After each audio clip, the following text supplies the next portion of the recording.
Thanks so much everyone for coming, and I'll try to keep it short so we have time for lunch. Okay, so this is a joint work between Jatu and Ego on reverse mathematics of complexity lower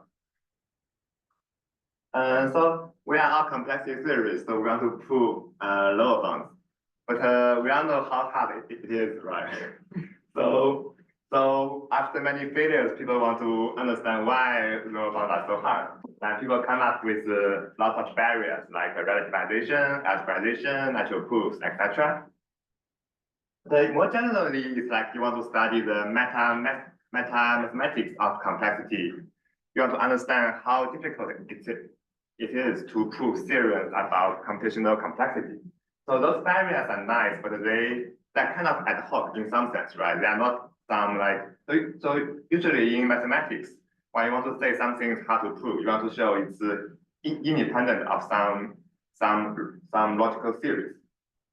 So here we may also, so besides barriers, we may also want to follow the tradition of math and identify a theory, let's say T, which is able to formalize all known results from algorithm complexity, and we want to determine if some lower bounds that we really want to prove, but we fail at are provable or not provable in T. So this is following a long tradition from Alan Turing, Kurt Gödel, and Paul Cohen. So Cohen proved using this forcing method that the continuum hypothesis is independent of the FC. And that turned out to be pretty hard, so we may just be a little bit less ambitious. We may only want to find, we probably just want to find a theory T that should be able to formalize many known results in complexity and algorithm. And we want to determine, perhaps assuming some cryptographic assumption that if certain complexity lower bounds are provable or not provable in theory T. And to allow this, so for this purpose, a vast body of work has been devoted to study something called bounded arithmetics, which is a fragment of piano arithmetics. I will try to define it more formally later. So they can be seen as a natural and robust class of theories for the formalization of basic and advanced complexity or algorithm results. And they roughly correspond to, and okay, we are thinking about two things.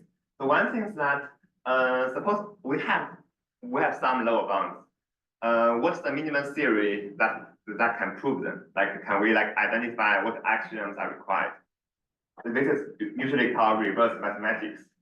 Another thing we want to understand unprovability. Okay, maybe this theory cannot prove P not equal to NP. That would be very cool. Oh, anyway, just stop me if you have any questions. So what is bounded arithmetics? I probably don't have time to define it formally. Also, I guess many of the audience probably already know. But roughly speaking, it's a sub-theory or a weaker version of piano arithmetic that captures proof that can reason about concepts from some given complexity classes. So, for example, Hooke's theory PV is basically correspond to polynomial time reasoning, and the bus series of S12, S12 and ST12, and also SI2 and TI2, they correspond to polynomial hierarchy.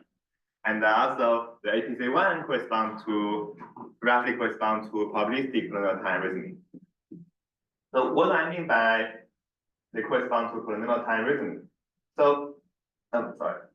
So so previously that's some very cool probability results. For example, by Pick and Sentiment, they prove that PV1 cannot prove NP cannot be approximated by co-non-deterministic sub-experimental size circuits. And later, Jatu and Ego, they extend that to some unprobability results for APC1. But those lower bounds are pretty on the high end. It's about co-non-deterministic subexponential size circuits, and it's also like average case low bound. And these are unconditional? Yeah, these are unconditional. Yeah, if you allow some, there are some stronger conditional stuff. Yeah, I think. Yeah. So average case lower bound, so they are pretty strong. So on the reverse mathematics side, you want to understand like for all the known complexity results, what series we need. So apparently, like PV can already formalize a lot. Like PV can formalize PCT theorem, expanded graphs, and a lot of linear algebra. But on the other hand, like PV doesn't have the concept of randomized algorithm. So you need APC1 to talk about randomized, to talk about probabilities. And many proofs do require probability. So also like if you go to APC1, you can formalize AC0 lower bounds, monotone lower bounds, and AC0 P lower bounds. Basically because, for example, for AC0 lower bound, you need a situation lemma, and for situation lemma, you have to talk about like the probability of random restriction succeeded blah blah, and this require the machinery of APC1. So that's pretty cool.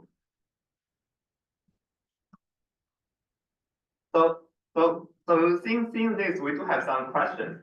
So for example, you may ask, oh, PV1 and APC1, they look so strong. Are they sufficient to prove all the lower bounds? I mean, all the lower bounds we care about. So those probability results, they are a little bit on the high end. Like suppose I only care about NP not equal to P, then maybe they don't apply. So I think many people believe this is true. Like APC1, if you for some natural lower bounds, APC1 should be enough. And also, the stronger the theory is, the stronger the unprobability results are. So if you can get unprobability result for a strong theory, then that would be good. But suppose PV1 and APC1 cannot prove all the lower bounds we care about. Like what additional axioms we have to add here? Also, like if you add too strong an axiom, then that will be it will be very hard to like argue about unprobability. If you just add the axiom of infinity or something, you get the ZFC, and that's just too strong. Yeah. So you want to only add like just necessary axioms. Is this clear? So this brings to our question. Like we want to understand what's the minimum axiom to prove many of the lower bound statements of interest. So we systematically investigate the reverse mathematics of complexity lower bounds.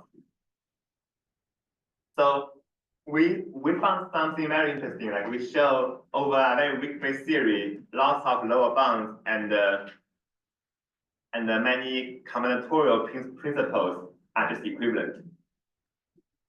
So the base theory here is just PV. Like basically the weakest theory you can talk about polynomial time reasoning. And I'll get to the combinatorial principles in a moment. Oh, but first maybe I should talk about explain a little bit more detail on bounded arithmetics. It's not like a crash course on bounded arithmetics, but I just want to maybe give you an idea of what I'm talking about when I say PV formalized polynomial time reasoning. So first, maybe I should just say like what it means by bounded quantifier. So here, think about T as like a polynomial length integer. So when you say for all x at most T, you are quantifying over like a exponential many things. So this is more like a co-NP or NP type of quantification. So think about like sigma IB just to be like the ith layer. It's actually sigma I, sigma IP, like exists for, like that type of formula. And that's another thing called sharply bounded quantifier. So here you just take, so here think about S has length polynomial. And this is like for all x at most the length of S. So now you are only quantifying over polynomial many things. So this is roughly in P. So you can have for sigma zero formulas, you can have lots constant many of those quantifiers, but they don't like take you to covalent or NP. They are just like that complexity is small. Yeah. And arguably the most important thing in logic is induction, I would say. And once you have induction, you can do crazy stuff. Without induction, you cannot do much. Yeah. So basically, the power of the theory is completely determined by what kind of induction you can do. And so there are two types of induction. So one is just normal induction. For every if phi 0 is true, and for every x, phi x implies phi x plus 1, then for every x, phi x is true. I mean, this is normal induction. And then there's another one which is a little bit weird, but you think about it, it also makes sense. Is the I'm not sure what the P stands for. Path? Polynomial. Polynomial. Okay, the polynomial induction. So you see, this is like it's polynomial because it only takes polynomial steps in terms of the length of x, right? Like you go from like half of x, then a quarter of x. So it only takes the length of x steps to get x. So in terms of this is a much more efficient induction speed. So so PV is basically a lot of basic action allows you to do like basic math and also plus induction scheme for sigma 0 formulas. So think about sigma 0 formulas as just polynomial time concept, and the sigma 1 is like a NP concept. So it's like a basic action plus induction for polynomial concept. And S12 is you have like a polynomial induction, but for sigma 1b formulas. Yeah. So more formally, PV is like this, but you don't have to understand it. It's just sorry, this is PV1. It is not PV. I was talking about PV1, not PV. Yeah.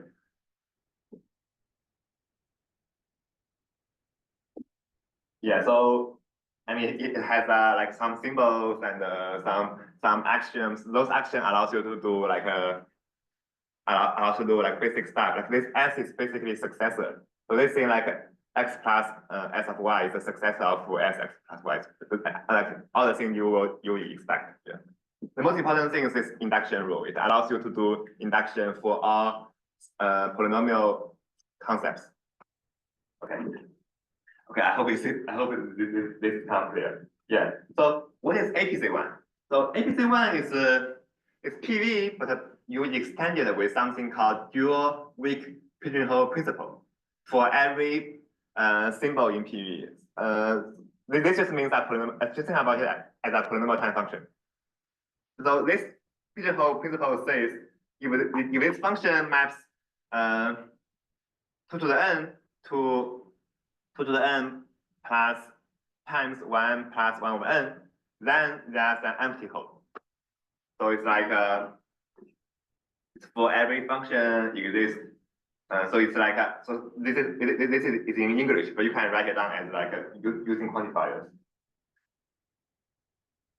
So PV is just that APC1 is just PV plus this additional axiom for all the PV functions.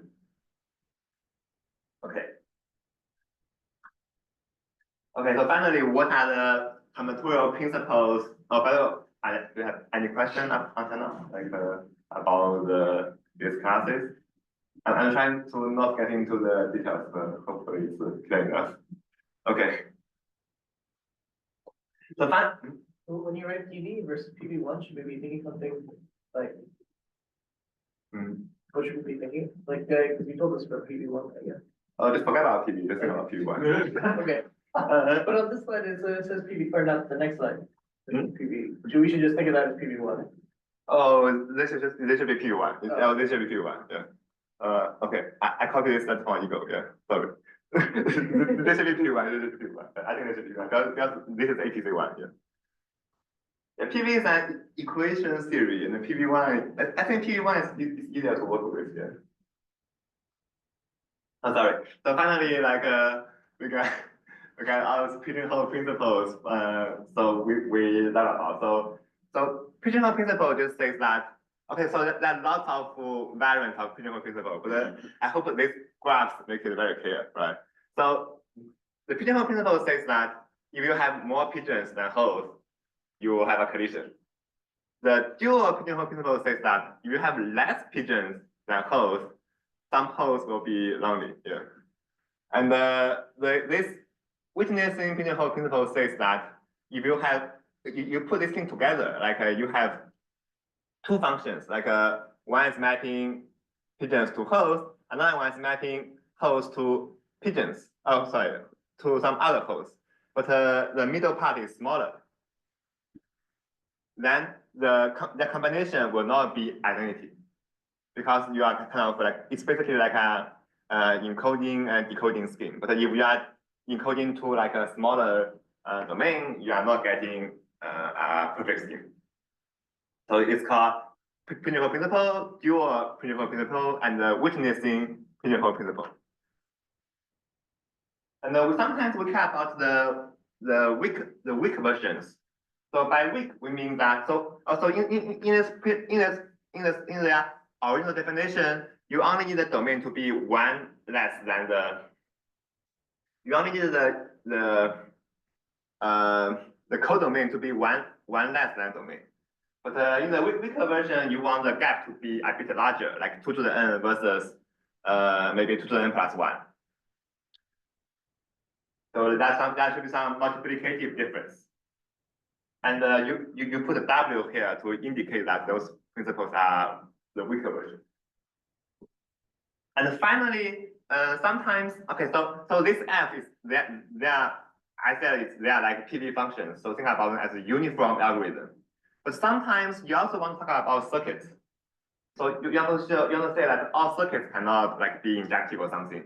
But then an elegant way of doing it is to allow this function F to take some extra input.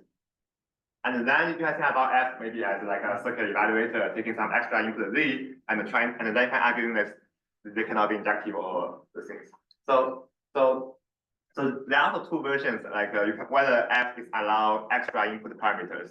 So we'll use like its prime version to denote the uniform version. So like originally you should allow like an extra input. Okay, so finally I'm ready to talk about all results. So we discussed we get some equivalence between combinatorial principles, communication complexity, and Turing machine lower bounds over the base theory. And we also have lots of consequences for the unprovability of lower bounds. So what do we get? So the first we show that let me pass it for you. So first we are looking at this non-uniform weak pigeonhole principle. And we show that the following statements are equivalent with respect to the base theory PV1. So first is the weak pigeonhole principle for all the PV function. And second, forget about its formulation. It just says the equality function has communication complexity greater than n minus 1. So the communication lower bound for equality is equivalent to the weak pigeonhole principle for PV. And this n minus 1 can also be just, so this term can be significantly weakened to be the complexity can be weakened to be n to epsilon, and you can also just focusing on one-way protocols. So these two are equivalent. It's also equivalent to the singleton bound for error correcting code, but I'm not going to talk about focusing on that. So we are managing that. So here we'll focus on the equivalence between the pigeonhole principle and the communication lower bound. So are the statements clear? We can show like this weak pigeonhole principle is equivalent to communication lower bound. So how do we get it? So to show one direction from the principle, from the principal principle to communication lower bound, we need to formalize some proof, right? So we formalize the Full set proof. So remember that in a communication protocol, suppose Alice and Bob, they have the same transcript. If they have input, maybe I should just write it here. So suppose on input X and the input Y and Y, the protocol P has the same transcript. Actually, maybe you can use this one because this one goes on wrong. Oh, okay. Sure.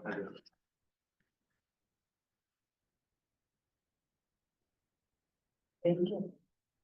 So X, suppose, okay, so you have Alice and Bob.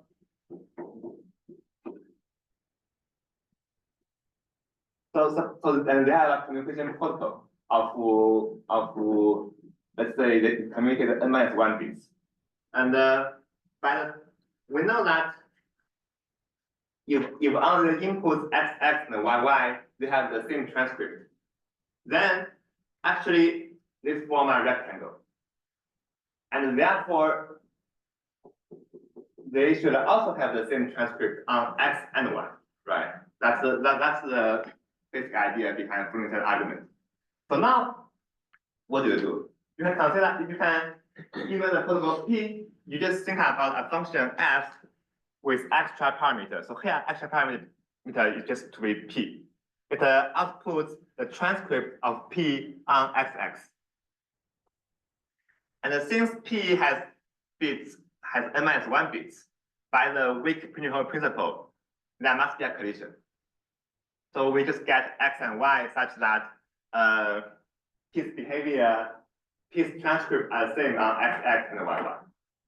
But we know this means on X, so if P is correct, then P should tell you yes on these two cases.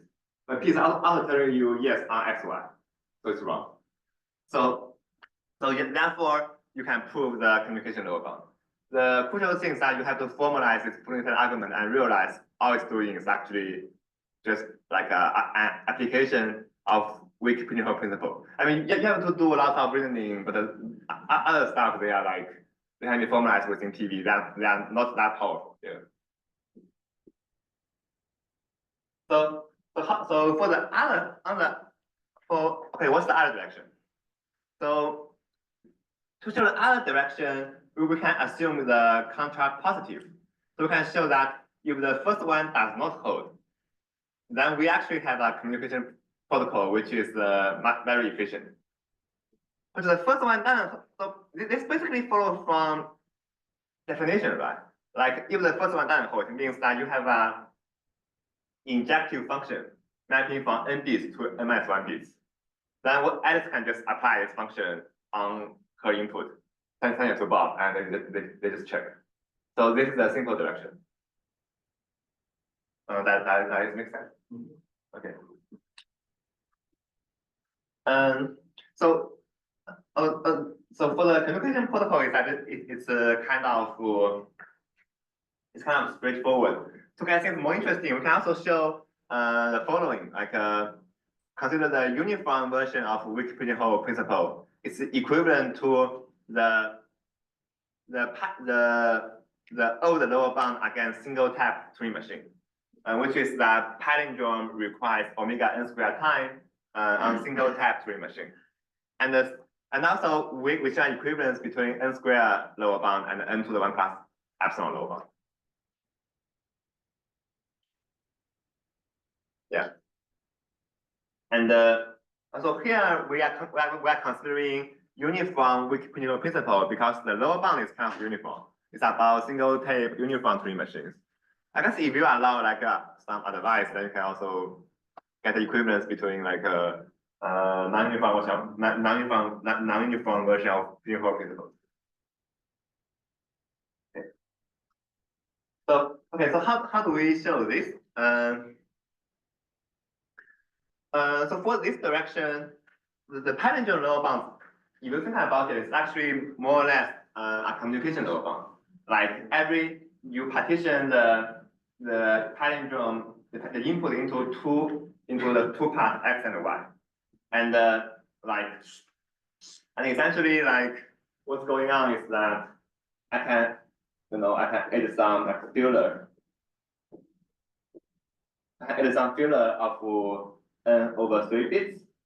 Those things are just like the same symbol. And then I have like a string A and another string B, but in reverse. Then this is palindrome if and only if A equals B, right? Because B is in reverse. And essentially, the lower bound essentially saying that to prove the lower bound essentially is that you can think about Alice is holding A, Bob is holding B, because it's a single type single tap twin machine. Alice and Bob needs like n step to omega n step to communicate one bit, because they are like n over 3 apart or something. And you can then basically show that because the communication lower bound of equality requires omega n communication complexity, here it requires n squared steps for the single tap twin machine to decide whether this is a palindrome. That's a rough idea. You just do a reduction. But to formalize this in PV, it requires some effort. But essentially, you just do a reduction. The other part is more interesting, I would say, is that you want to show if from the failure of this weak pigeonhole principle, you can design a single tap twin machine solving palindrome in n squared time. So the idea is that, okay, so how about I just try to hash the, so given this thing I want to know what is palindrome, I try to compute the hash of alpha. I try to do it in reverse, compute the hash of, I don't know, the reverse version of beta, and I check whether these two hashes are the same. This doesn't quite work because this only tells you that exists some function f can max n bits to n minus 1 bits. But this f can take arbitrary polynomial time. It can take, I don't know, n to the 100 time or something. And that can be a problem. Like we want an n squared time twin machine to do it. So the way to do it is that you realize suppose f takes, so the way to do it is that you can actually use some ideal cryptography. So you can actually bootstrap hash function. Suppose I have a perfect hash function mapping n bits to n minus 1 bits. I apply it on n to the epsilon strings. Then I get a perfect hash function mapping n epsilon bits to n epsilon 1 bits. I can do it in a streaming way, right? I'll take the epsilon to be so small, like so that if my function is like n to the 100 times fine. Then I'll do it in a streaming way to compute the hash of alpha. I can first compute the n to the epsilon stuff. I shrink it a bit. I take the next bit. I apply it again. Then I shrink it a bit. Then I take the next bit. So you have to do it in a streaming fashion. And for the beta, you have to compute the hash function of the reverse. So you can do it this way, right? So with some manipulation, you can actually get a twin machine which solves palindrome in like n to the 1 plus some small epsilon time. So what does this mean?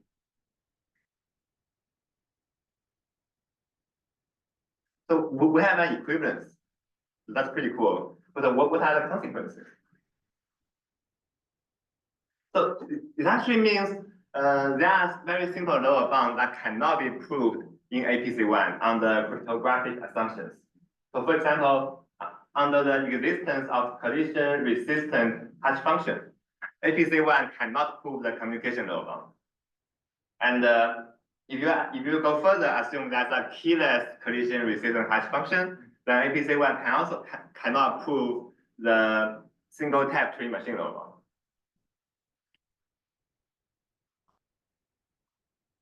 I guess how many minutes left? Okay. Maybe I'll skip this and then just go directly to the open problems. Okay, so we have seen some very we have seen some very cool, like very interesting equivalence between combinatorial principles and circuit lower bounds. So one interesting question is that can we find other equivalents? Can we find other connections between like so? Okay, maybe put it this way: like pigeonhole principles. Pigeonhole principles all we need. Like like maybe like for other circuit lower bounds or like whatever lower bounds, like some variants of pigeonhole principles are enough, right? It's very cool to see some lower bounds you can prove like that you cannot do it with any type of pigeonhole principle.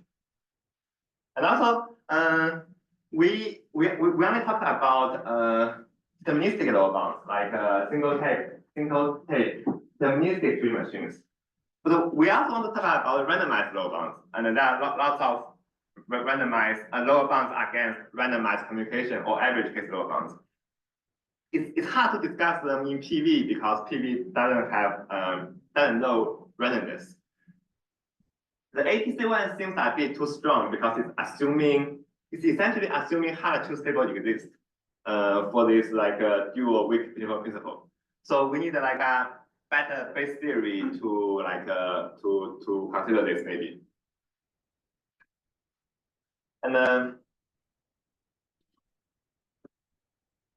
And finally, like can we also study like mathematics maybe beyond complexity theory? How about like can we formalize cryptography and how about like maybe and also maybe how we formalize other algorithms? So okay, thanks, that's all.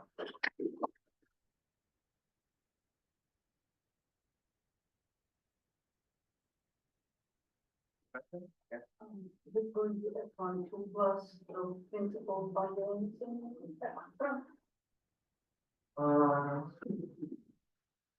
I think all people we don't need F1 too. Yeah, but it could be useful. So in all people we only need P1 to do all those things. Yeah. And I guess the yeah, I don't know, could be useful. Yeah. Oh, I guess to prove the equivalence between the dual weak principle and the existence of hard function, you do need F1 too. Yeah. That's like So if you throw in F1 to those things that collapsing. Yes, but that's probably for like those harder questions. Like if you just kind of say about single step machine about that, it's probably not very it's not like a that doesn't matter that much. Cool.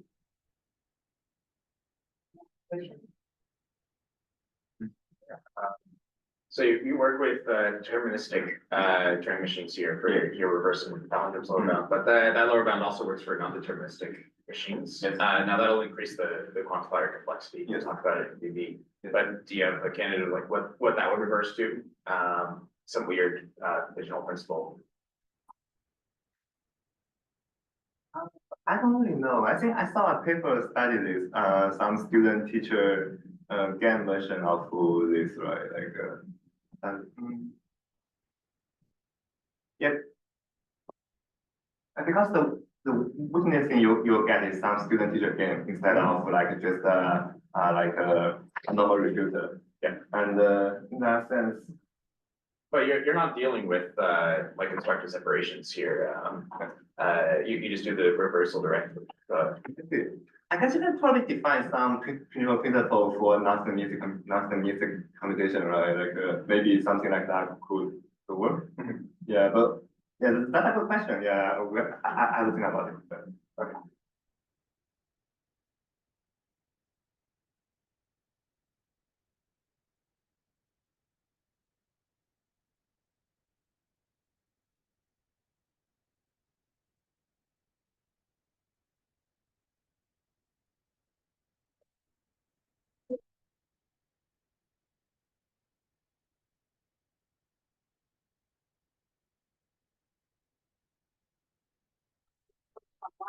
And in half an hour meet outside of the building near the coffee cart for people who want to come to